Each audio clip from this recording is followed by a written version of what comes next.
Just an update on our testnet. The Regen Test 1001 testnet has halted. We did a little bonus round to see if the community could organize a parameter change for to make jailing less lenient, like more lenient. People were getting jailed very quickly, and it just didn't make sense to have it be that stringent in a testnet setup. So somebody submitted a governance proposal, but it seems like that governance proposal that maybe in the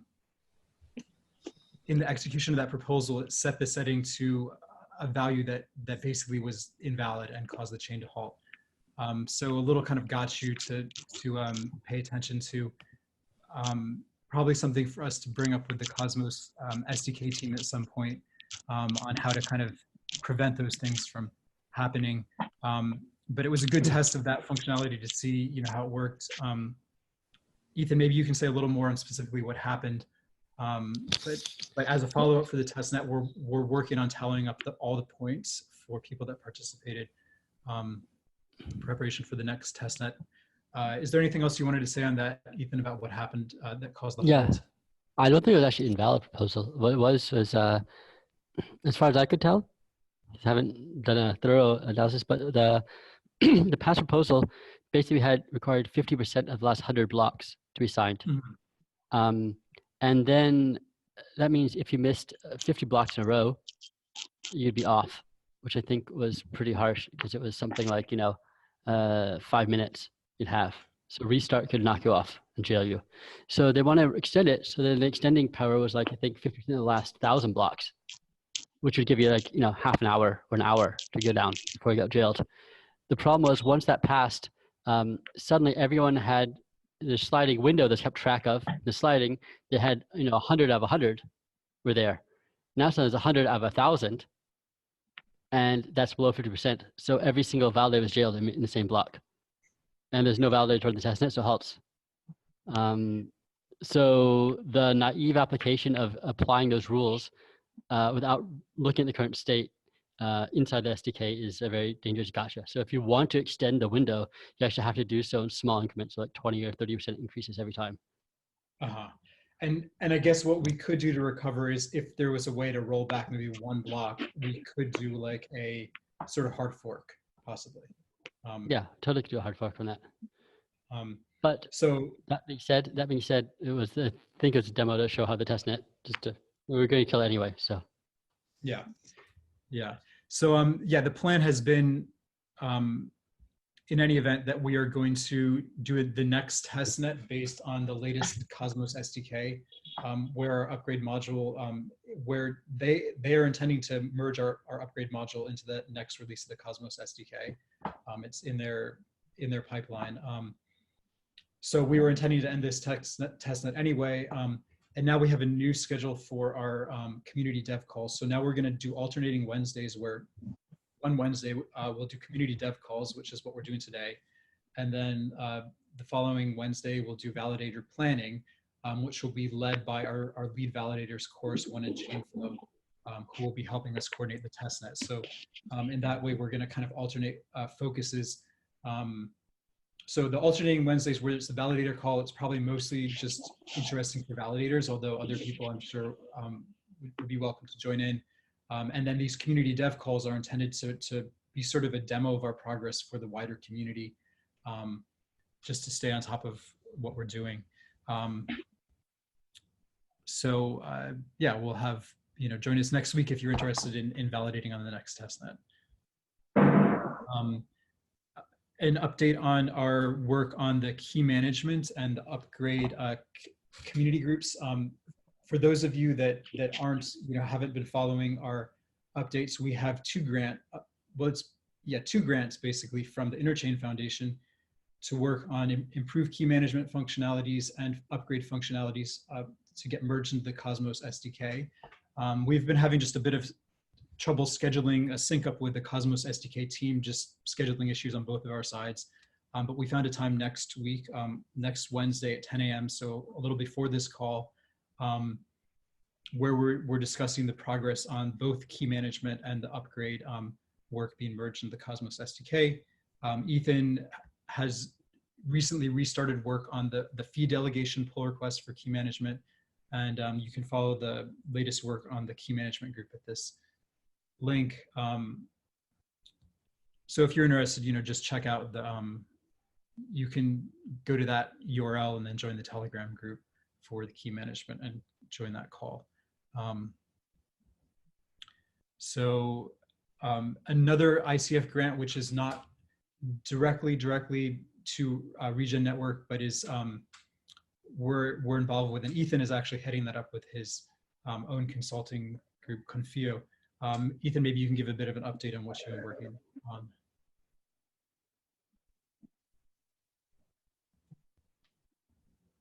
Ethan, are you there? Sorry, I was on mute. I did a WebAssembly integration with the whole Gauss Skyans in the June hackathon in Berlin. And this is a follow-up grant to work on that. Worked on a few things needed were like small WASM builds, a stable library to build them with, and deterministic WASM builds to actually have a proper build environment. We also want to enable gas metering on the VM because we need to enforce that gas metering very well. Benchmark it and integrate it with the Cosmos SDK in a clean way. We did it in a pretty quick and dirty way to get it working. We demoed it working in a good path, but certainly wasn't resistant for anyone trying to upload bad contracts. So the current path, I started researching this for a while, and we're using Wasmer and Rust. And I used their code, got into it, and realized that most of their functionality is not exposed in Go. Have a PR actually to update their CAPI, but that was not merging. So I'm actually doing my whole, building the whole thing now. So what I built so far is basically I built a new library called CosmWasm, which is basically building blocks to build it. And then also have a simple abstraction using their VM to make their calls, not generic WASM calls, but calling R2 functions, init and handle.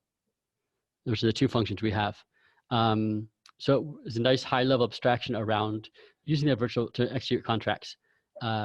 And then working on the Go bindings right now. It was a nice, fun pain working with CGO to C to Rust, especially trying to pass KV store structures and callbacks and state, because they don't want functions, but actually methods with some state to a Go structure all the way through these piles of bindings.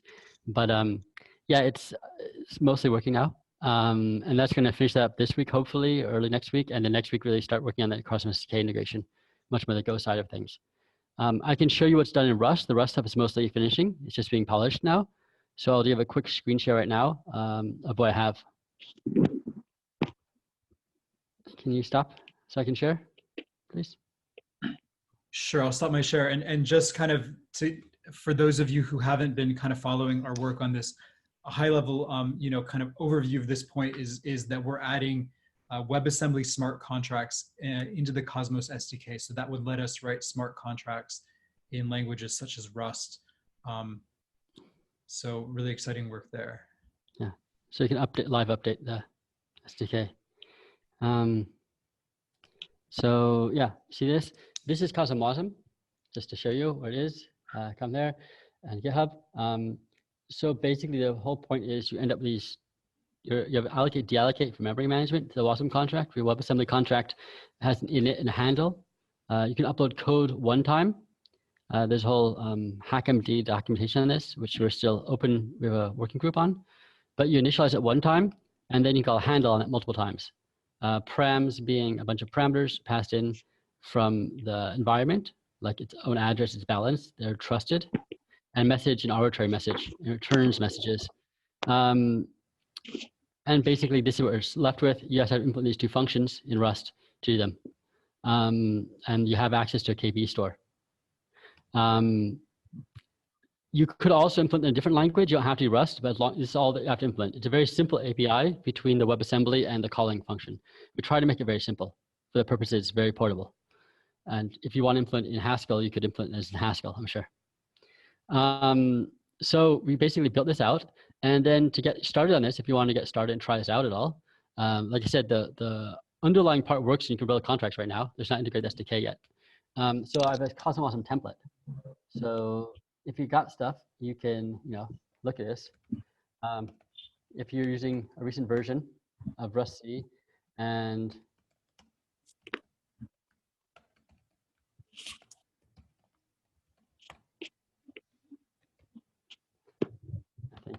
Yeah, okay. I think target list installed. Anyway, so if you want to get this gone, you basically need to have a version of Rust and typos and the support for this installed. You can install it pretty easily. You just have to set your Rust environment. After that, you can just create a new project. Basically, just call this one line, and this will generate you a new project.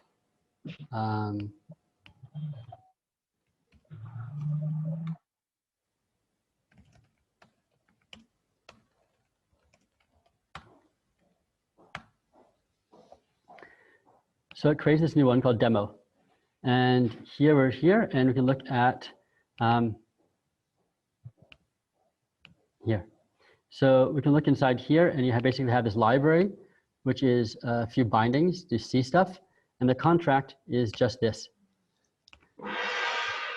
And you see the whole contract is we have a message, init message, a state variable we can store. And strength, this is all it is, the initialization. Get the message from the user and store under the config. And the funder is set to this parameter assigner, set from the parameters. On handle is escrow.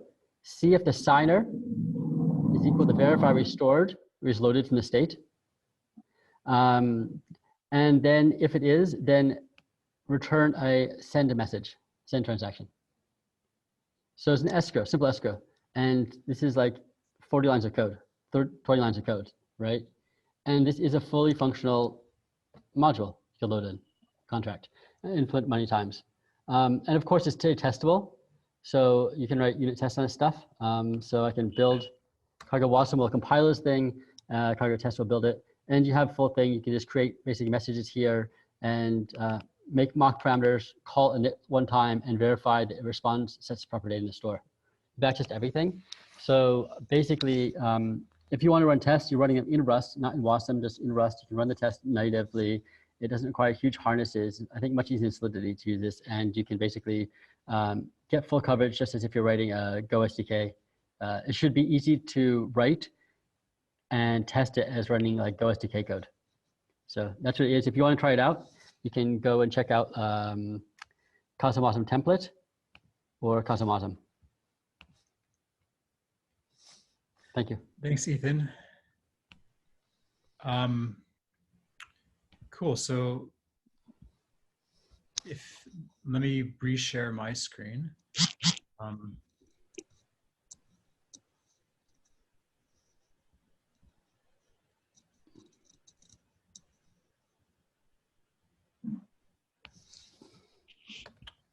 second.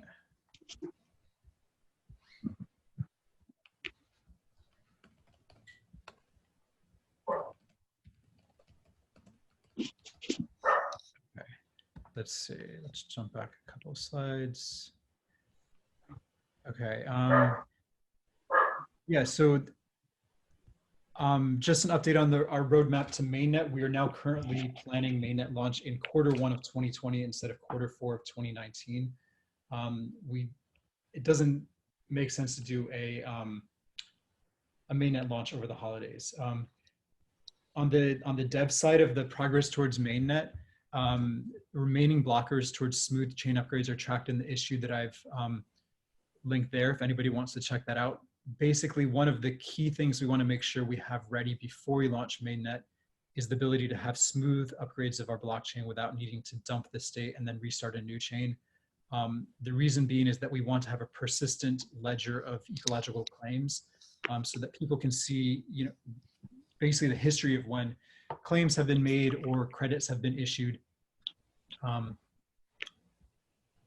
So the work is tracked there. One second. And we also have our token sale still in progress. That will be wrapping up again in Q1 of 2020. We have round one that's wrapping up November 15th of this year. So that's the update on our mainnet launch progress. Let's see, Giselle, are you there and ready to kind of present a little bit about the progress on remote sensing? Hello, everybody. Yes, just a quick overview of two of the projects we are now um, mostly working on. Um, we, as you know, we are working on several pilots in different ecoregions of the world, and we are trying to see how far we can go from remote sensing for verifying claims, right? So we are working, for example, can you go to the previous one? Um, we are working on Australia, and this is one farm with a lot of polygons, and they have been sampling soil organic carbon since 2011, and these are some points, random points where they take those samples.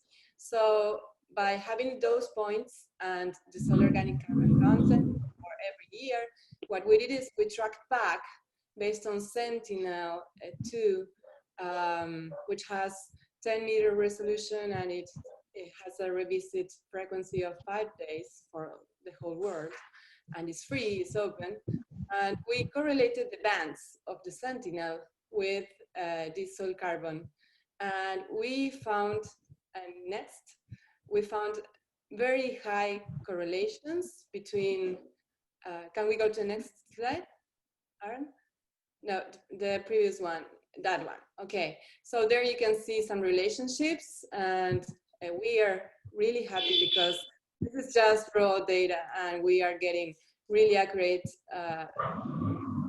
regressions. And so this means that we can monitor soil organic carbon for that area at least, which is, I guess, a great part of Australia. And we are now working on different partnerships also to do the same in Patagonia, Argentina, in other areas of Australia, and with many, like millions of hectares. So really happy to do this. They are doing holistic management. So the aim of these people is they want us to verify that they are sequestering organic carbon and they are increasing the soil organic carbon in their soils.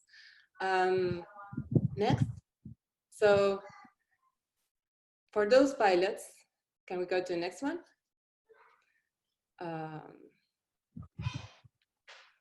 What we can build now, instead of having just some points of the area where you know how much organic carbon you have, you can now see the whole variation in the area for each year.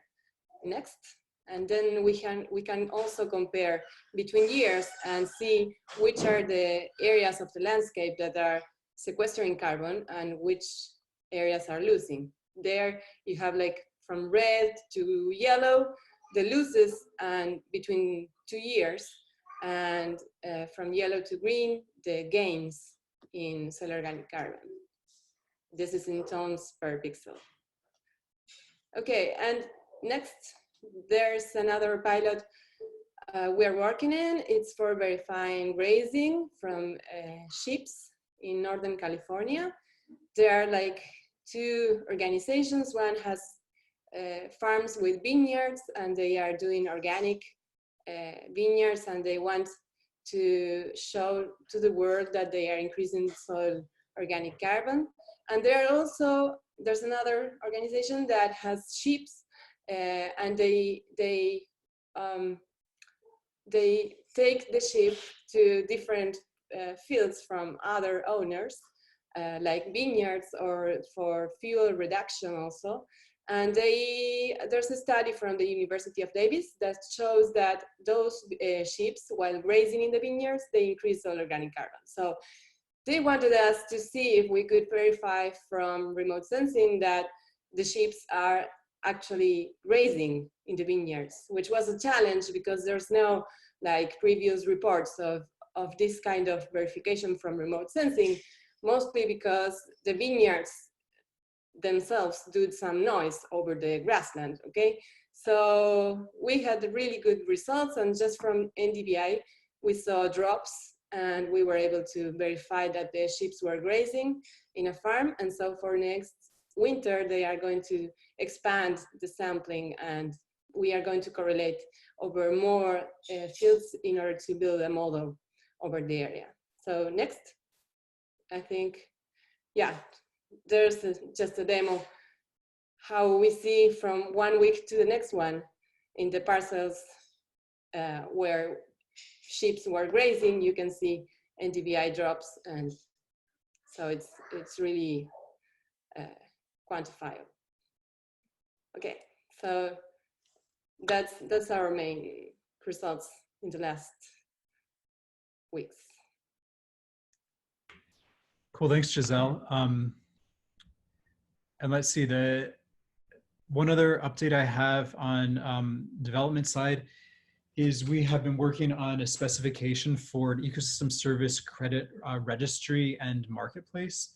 So the link, there's the link there that we'll post these slides after the call so that everybody can kind of check out these links.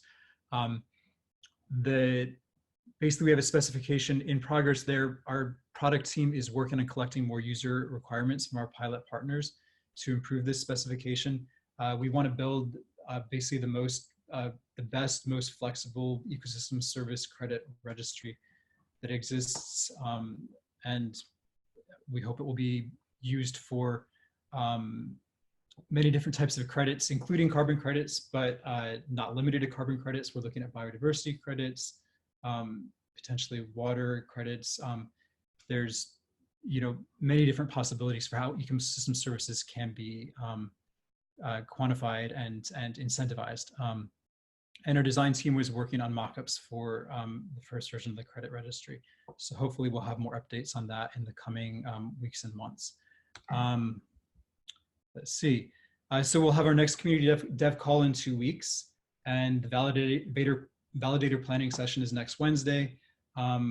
If you're not already in our Telegram group, feel free to join the Telegram group, check out our GitHub, and be in touch.